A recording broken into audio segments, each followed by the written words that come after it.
A poem for Gus, who always said the wedding was a bad idea.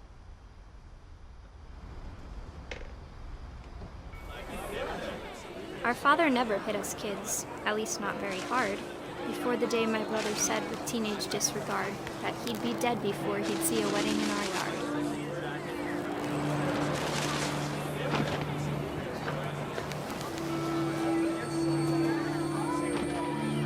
My father made him come, of course, but Gus stood far apart, just flew his kite and bottled up the storm inside his heart.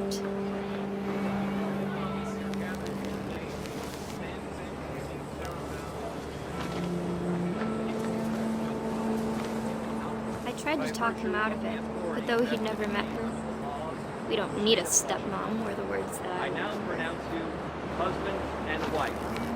You may kiss the bride.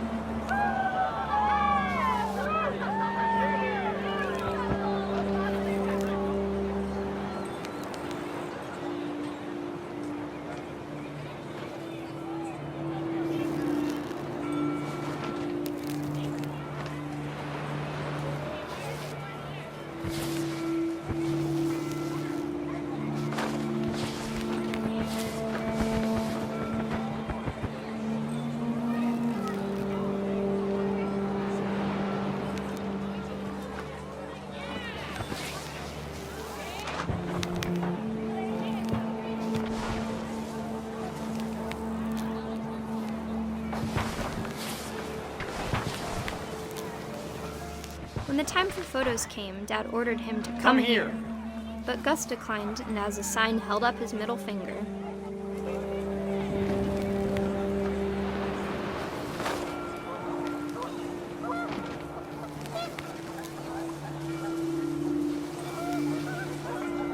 The wind picked up and panicked geese appeared and quickly went.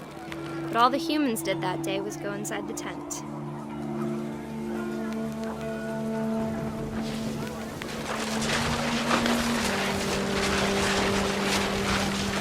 Rain came down in buckets then, but no one seemed afraid that nature might destroy the tent our dad had crudely made.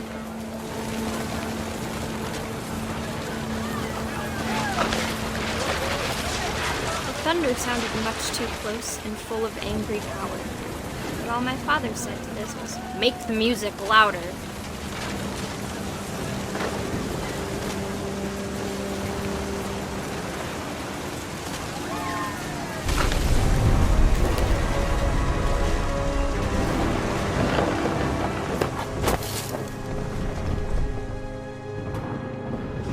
I wish that I could truly say I thought about you on that day.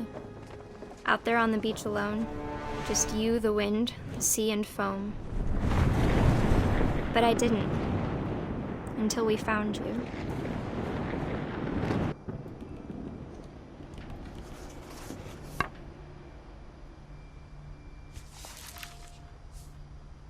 She never talked about him, but Mom told me once if I was a boy, they were going to name me Gus.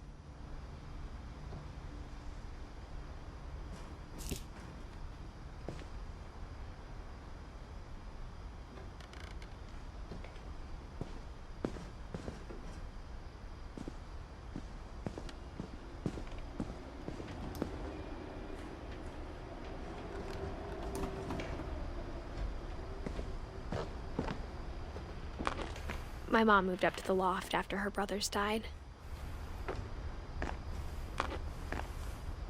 At the time, it was as far away as she could get.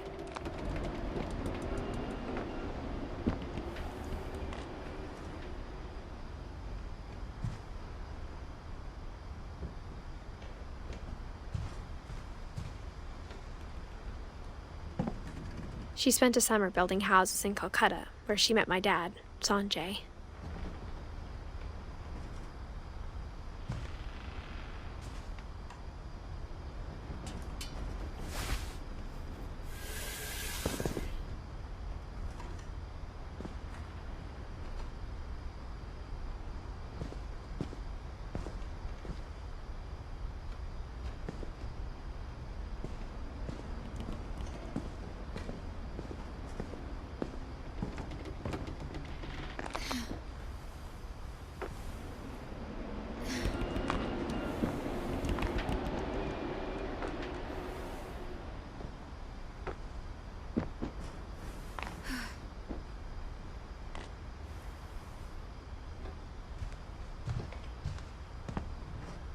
My mom moved to India a week after graduation and got a job teaching English.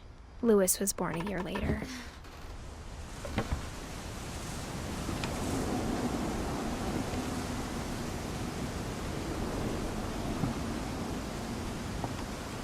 When my dad died, I don't think Mom knew where else to go. I'm sure Edie was happy to have her back.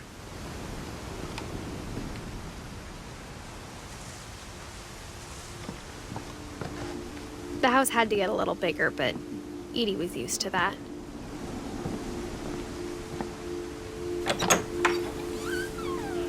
And for a while, things were good. Almost normal.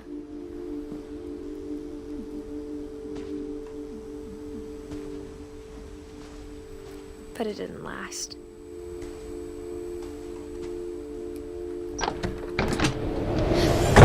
The beginning of the end was Milton's 10th birthday, when Edie gave him a castle.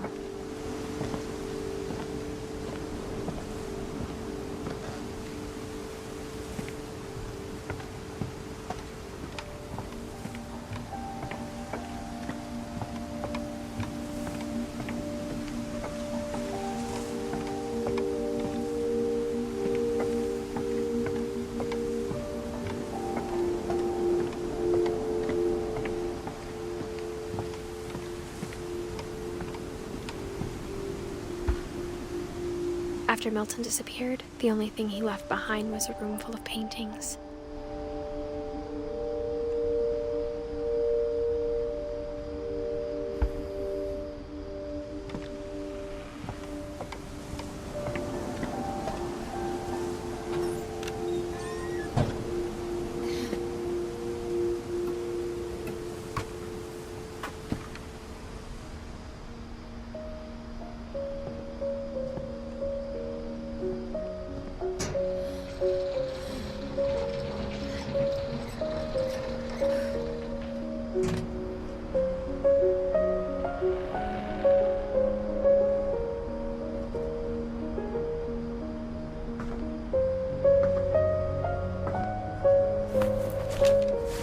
Milton Finch in The Magic Paintbrush.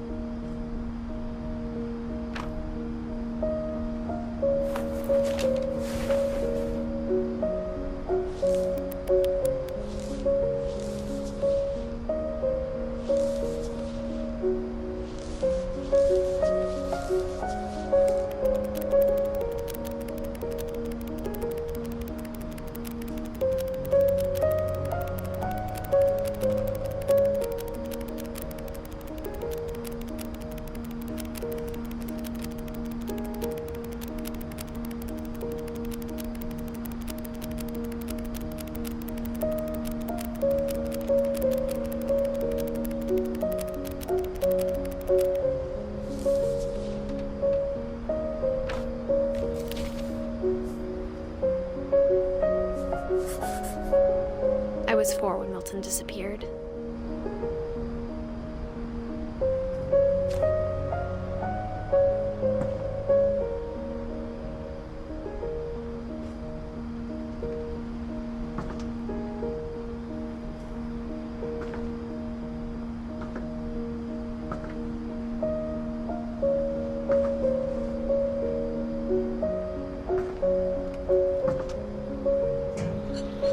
Mom spent months searching for my brother.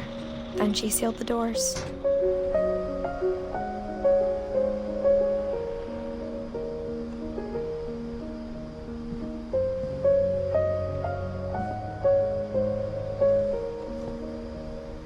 Whatever Milton had found in the house, Mom didn't want it getting out.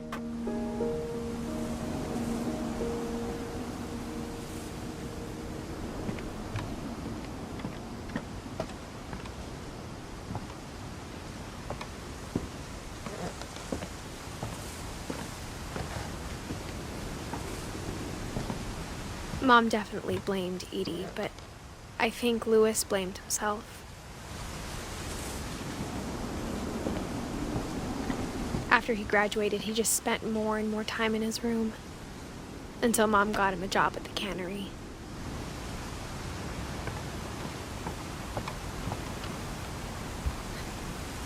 Everyone always told me to stay out of Lewis's room. Except Lewis.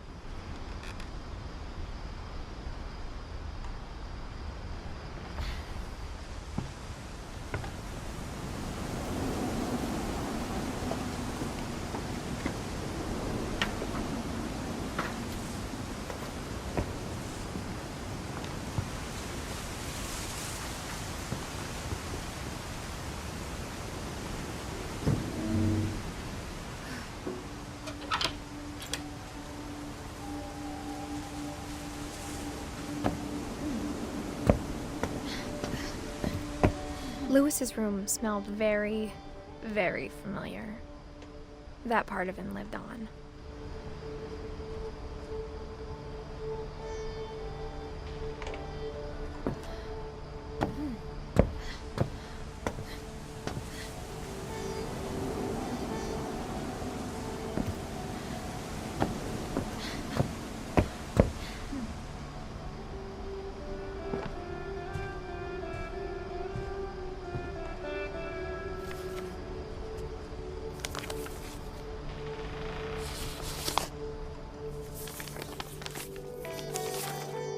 Dear Mrs. Finch, as Lewis's psychiatrist, I can understand your desire for an explanation. As I see it, the trouble began in January, shortly after we convinced your son to seek treatment for substance abuse. Newly sober, I believe Lewis first noticed the monotony of his daily life.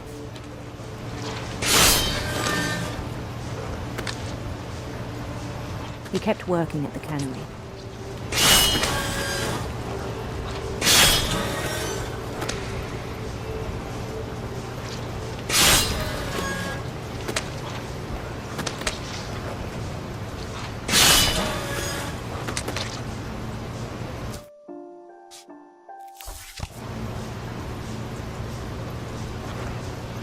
But he withdrew part of himself.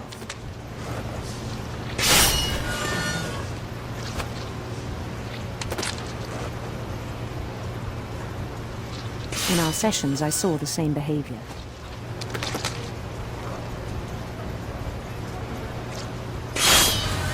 His mind began to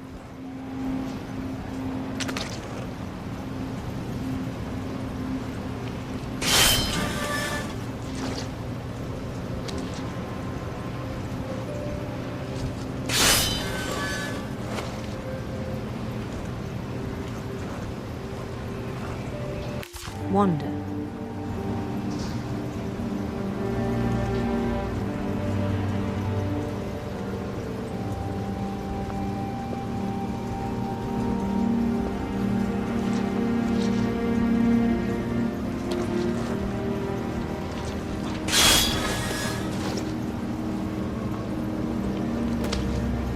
I asked him to describe it.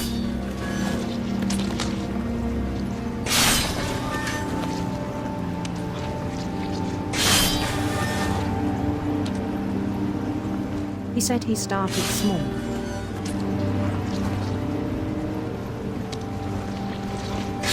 Imagining a labyrinth. He'd feel his way about. Then something moved. Bats.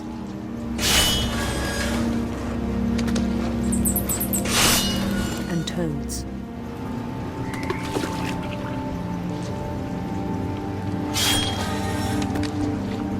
Things that have not names. He knew it was all in his head.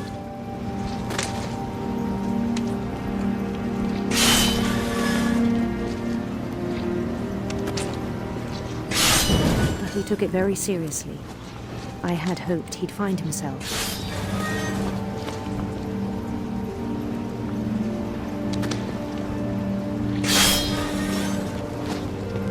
But he found something more. I worried about him then.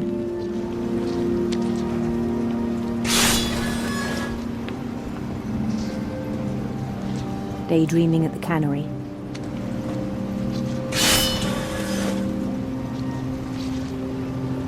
I spoke with his boss. But he said Lewis had become a model employee. Methodical, tireless, focused.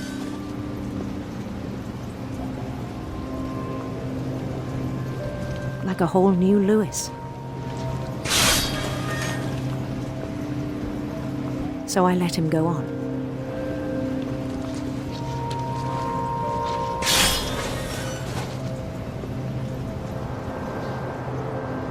I even encouraged him.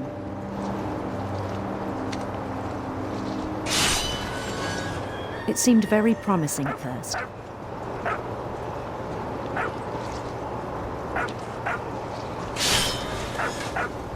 He told me he'd made a new friend.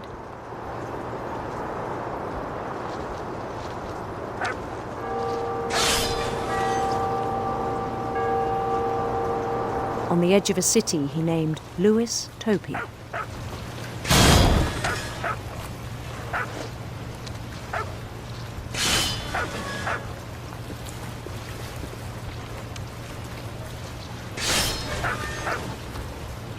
He built the city up slowly, brick by brick.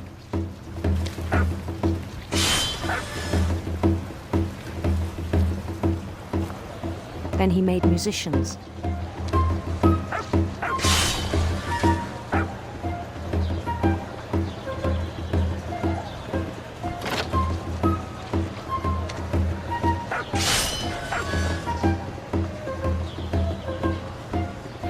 And songs for them to play.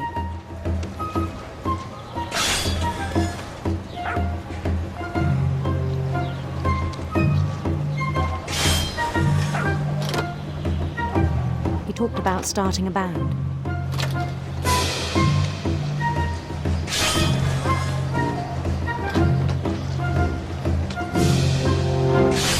And he was always humming something.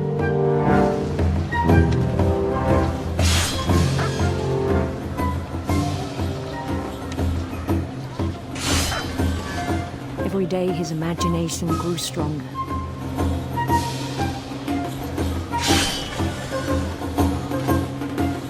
He no longer spoke at the cannery.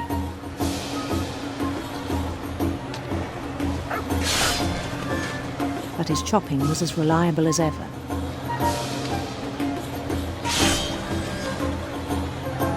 Then one day it struck him.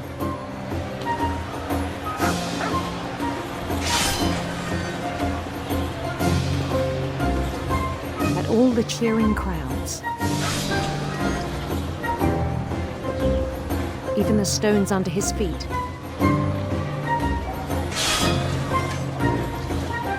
were all in his imagination, so he could do whatever he wished.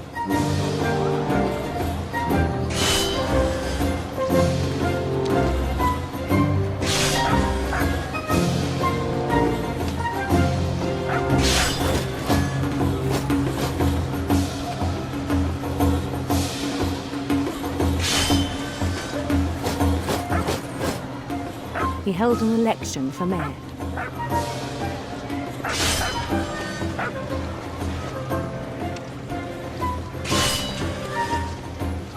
And he won.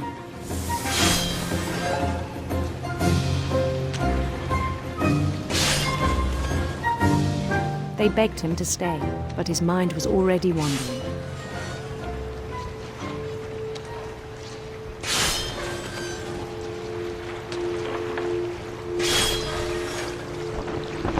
It became a game for him.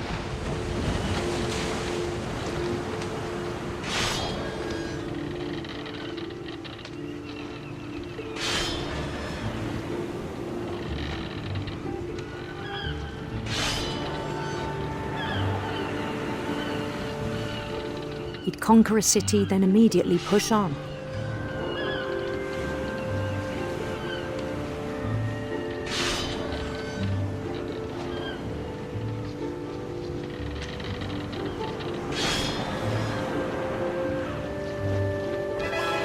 New Louisville.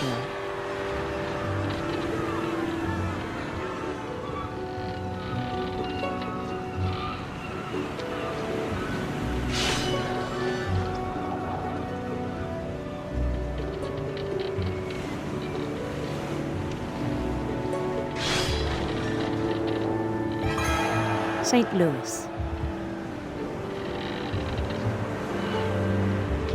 He started drifting away from our reality.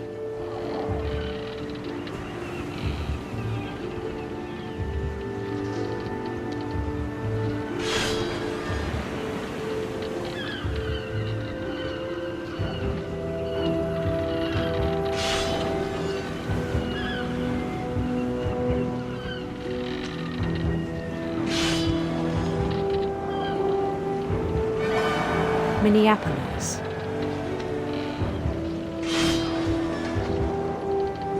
Until one day he forgot to go home from the cannery.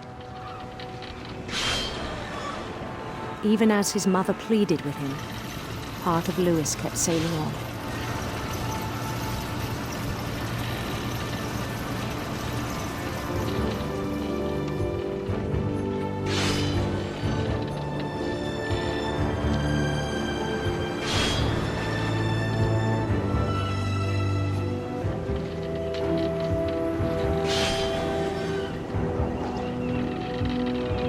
In Louisburg, he heard rumors of a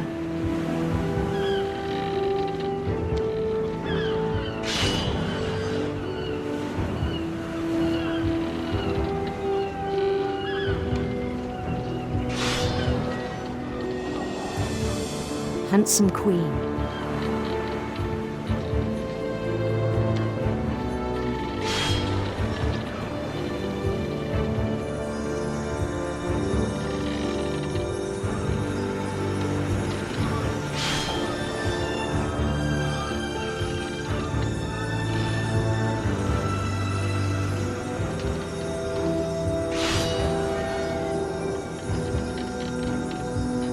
The Queen was on her own quest for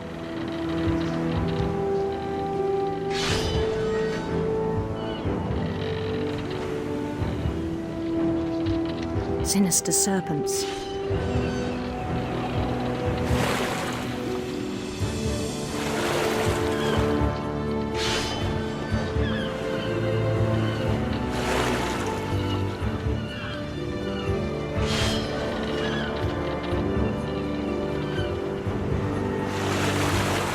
He followed the sound of her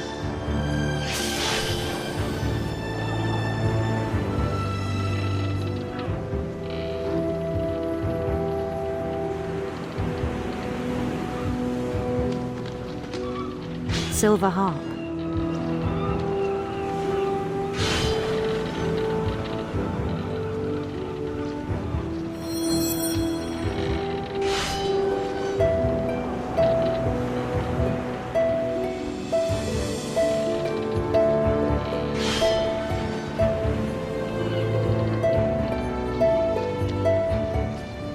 His chase led him to a golden palace east of the sun and west of the moon.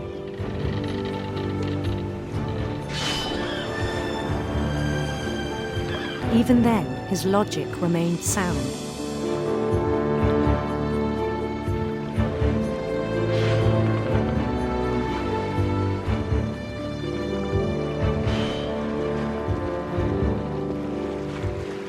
He knew the world was all in his imagination.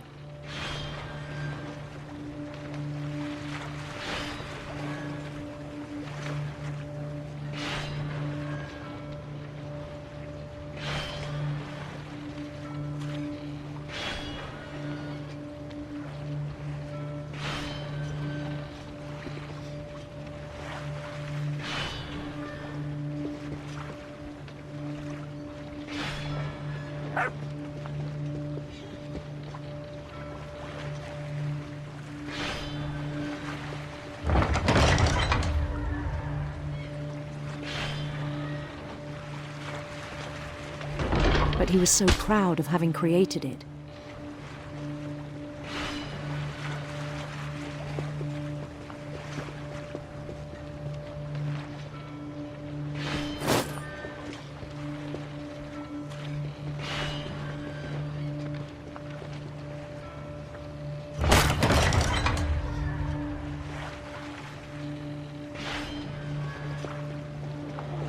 In his own eyes, he'd become something greater than a king.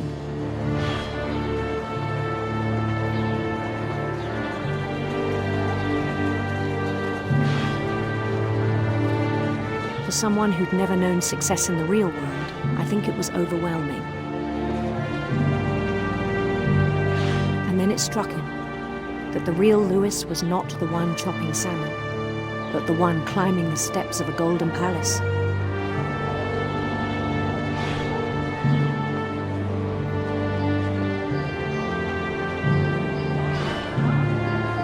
My imagination is as real as my body, he told me. It was hard to argue with him.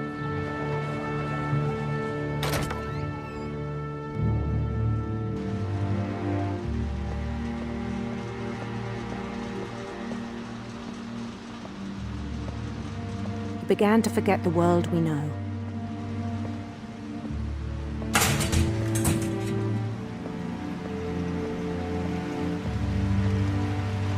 I think it pained him to remember Lewis, the cannery worker.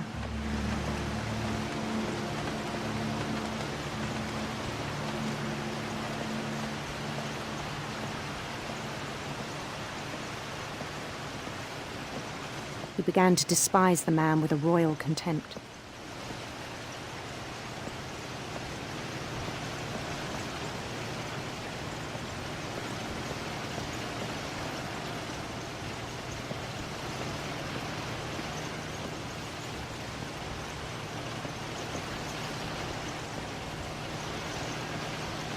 I still thought I could save him.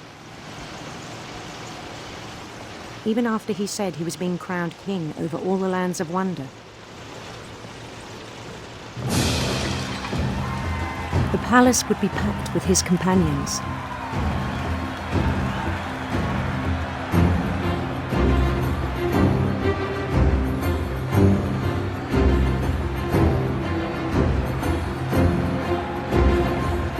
Including the wise Calico who'd insisted on advising him.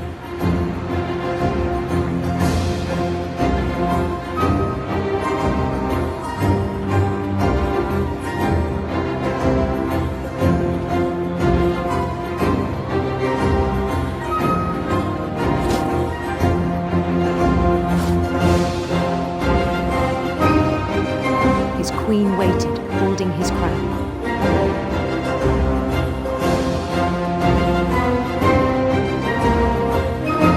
There was only one thing left to do.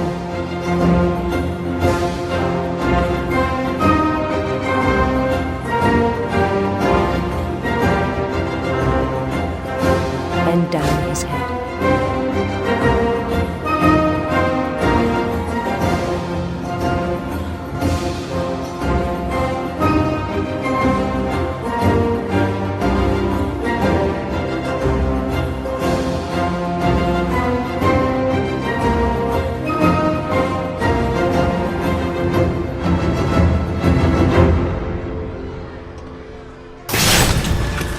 I think you know.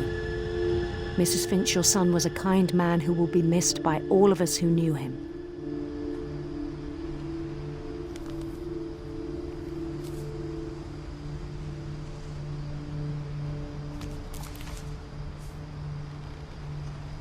My brother was really cool. I wish you could have met him.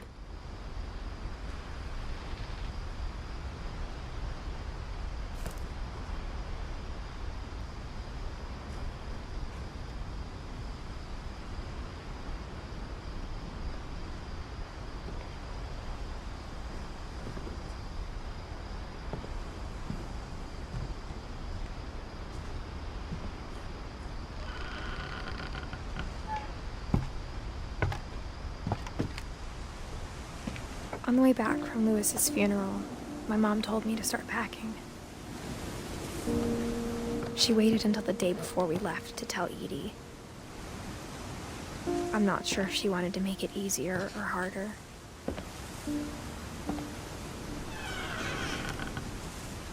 I wish we'd stayed. But I understand why we left.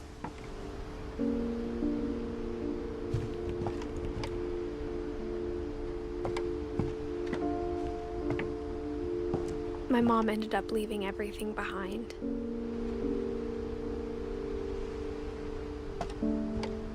What happened that night had been coming for a long time. Maybe it should have come sooner.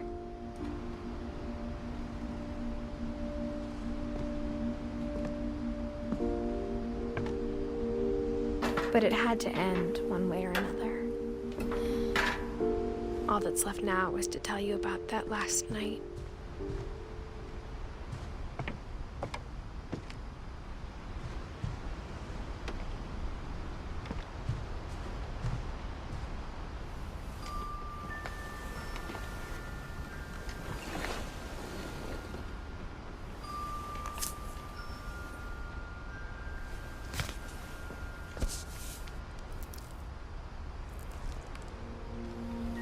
That whole last day, Edie just watched us pack and didn't say a word.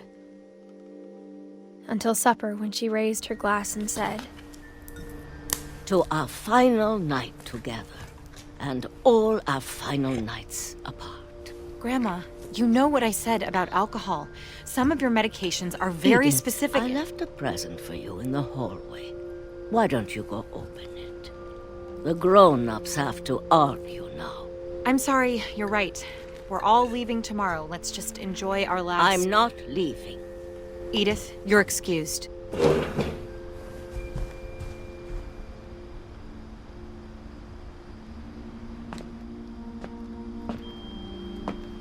the power had been shut off that morning, but Edie always had plenty of candles. When my mom sealed the library, I don't think she knew about the other entrance, or that Edie had a key to it.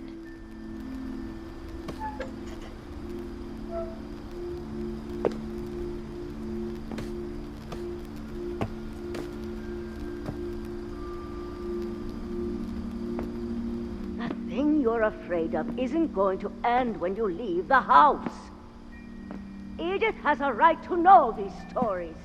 My children are dead because of your stories. I think it's best if Edith and I leave tonight. We'll have the nursing home send a van for you in the morning, okay?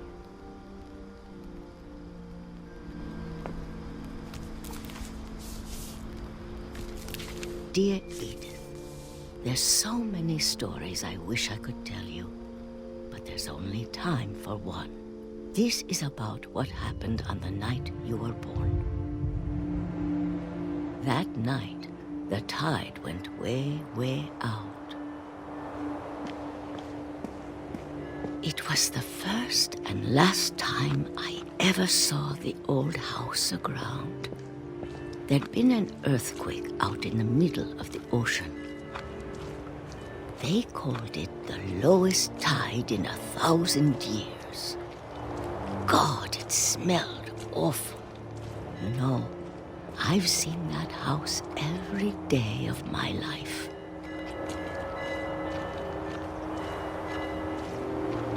But I never thought I'd go back to it. When the fog rolled in, I lost my way.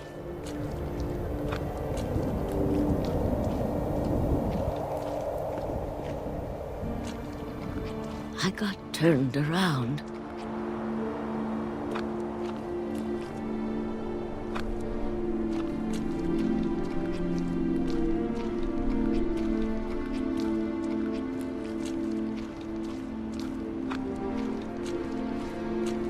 For a while, I wandered.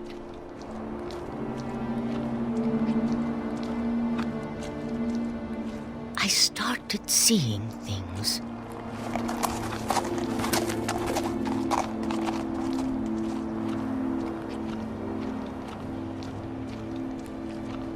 Things I'd forgotten had ever existed.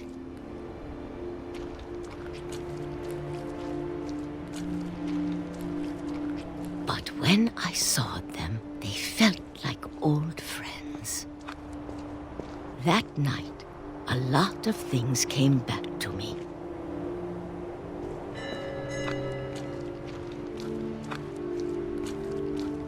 Or maybe I came back to them.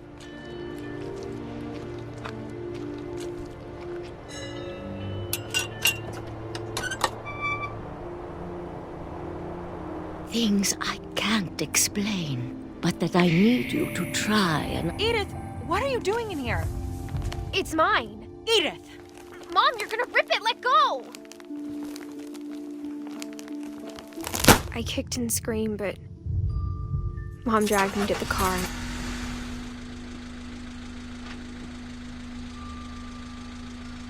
I never saw Great-Grandma Edie again. The next morning, the van came to pick her up, but she was already gone.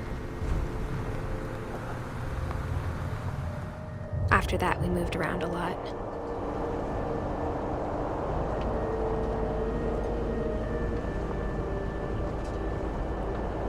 We both tried to make the best of it.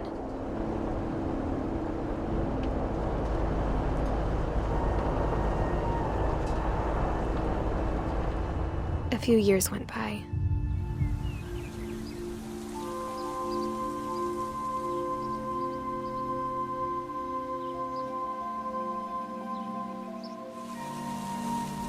My mom didn't like to talk about it,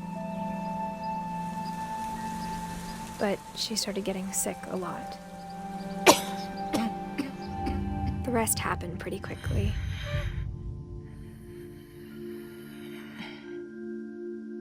She got better for a while, and then she didn't.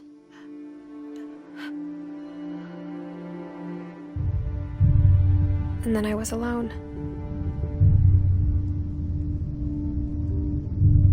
The last Finch left alive.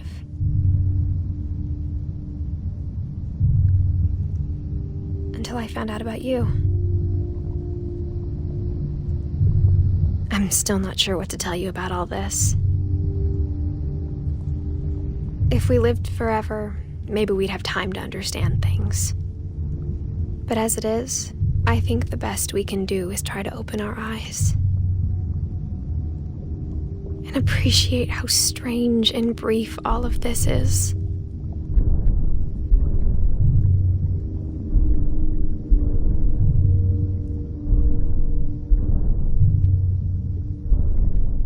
This journal was supposed to be for you.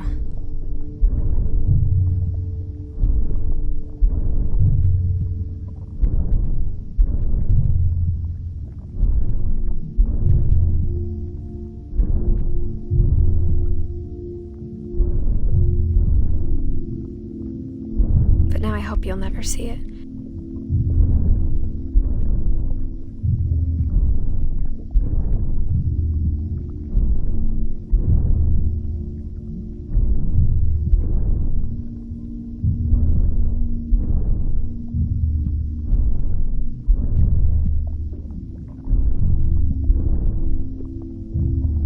I just want to meet you.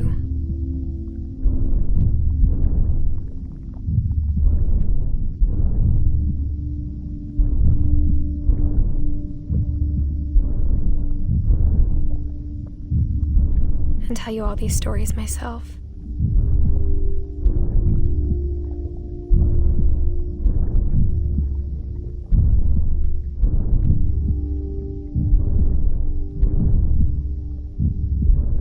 I guess if you're reading this now,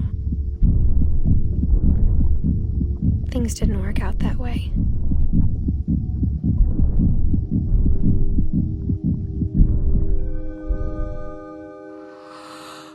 This is where your story begins. I'm sorry I won't be there to see it. It's a lot to ask, but I don't want you to be sad that I'm gone. I want you to be amazed that any of us ever had a chance to be here at all. Good luck.